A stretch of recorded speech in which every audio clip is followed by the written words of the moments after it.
อัดมาตอนที่3ตอนนี้เป็นผักอยู่เขื่อนหัววังเฮเนาะ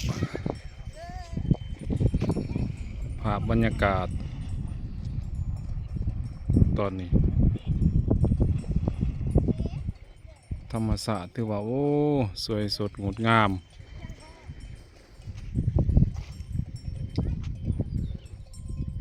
ได้มีโอกาสกับมาพักผ่อนเนาะ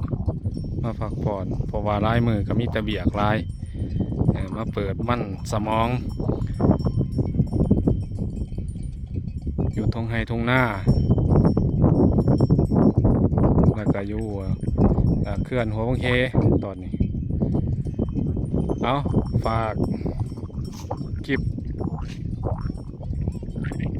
ญาติโยมติดตามฝากกดไลค์กดแชร์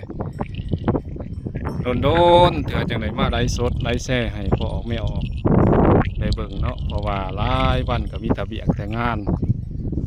จะได้ก็ฝากกดไลค์กดแชร์ในเด้อพอออกไม่ออกเนาะวันไกลก็ดี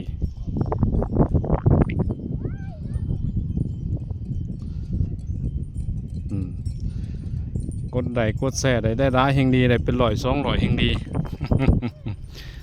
เพราะว่าดนจังได้คลิปไลฟ์สดเท่านึง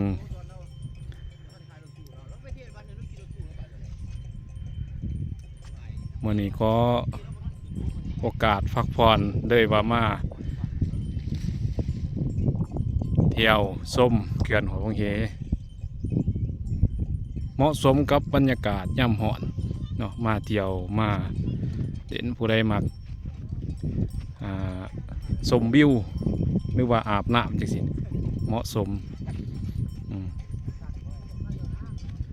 ฝากกดติดตามในเด้อพอไม่ออกฝากกดติดตามคลิปสุดท้ายอยู่ดีมีแห้งส่งถ่ายปีเก่าตอนรับปีใหม่มิตรโศกมีไส้